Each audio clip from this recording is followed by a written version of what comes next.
पत्रिका अध्यक्ष महाराज मी एकदा नव्हे दोनदा वाचली।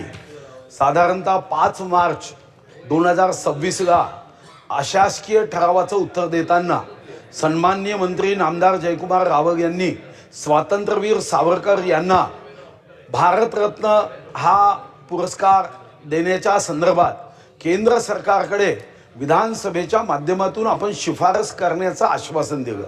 अध्यक्ष महाराज, खरं तर आपण तेव्हा सांगितलं की लवकरात लवकर या शब्दाचा अर्थ अधिवेशन संपण्याच्या अगोदर। अध्यक्ष महाराज, मागच्या अधिवेशनात भारतरत्न देण्याच्या संदर्भातला कामकाज पत्रिकेमध्ये कुठेही उल्लेख आला नाही। मी आपल्याशी काल भेटलो, संसदीय कामकाज मंत्र्यांनाही विनंती केली, पत्र देतानाही विनंती केली की स्वातंत्र्यवीर सावरकरांना इंग्रजांनी यातना दिल्या, पण कमीत कमी नकळतपणे आपल्या हातून अशा पद्धतीने त्यांचा अवमान होईल असं होऊ नये। आपणही काल माझ्या माहितीप्रमाणे प्रयत्न केला, पण अध्यक्ष महाराज आज कामकाज पत्रिकेमध्ये आपल्याला फक्त ठराव करायचा आहे।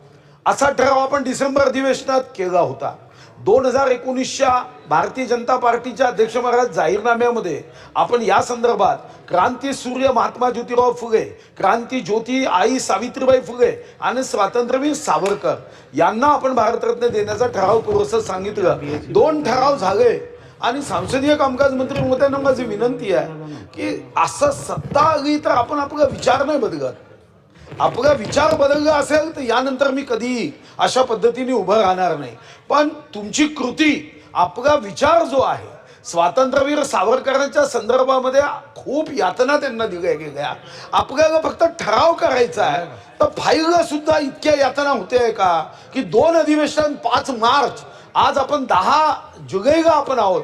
माझे अध्यक्ष महाराज, आपल्याला विनंती आहे, मी पुन्हा हा मुद्दा, मी तुम्हाला सांगतो या सभागृहाची शपथ घेऊन की मी पुन्हा हा मुद्दा उपस्थित करणार नाही। फक्त याचं दुःख मला निश्चित आहे की ज्या पक्षाचा कार्यकर्ता म्हणून स्वातंत्र्यवीर सावरकरांच्या विचारावर आयुष्य आम्ही काढलं, आमचं सरकार ठराव द्यायला फाईल अशा पद्धतीने जर दाबून ठेवत असेल तर त्याचा मला खेद आहे आणि मी प्रतिज्ञा घेतो यानंतर मी हा मुद्दा कधीही काढणार। सन्मान्य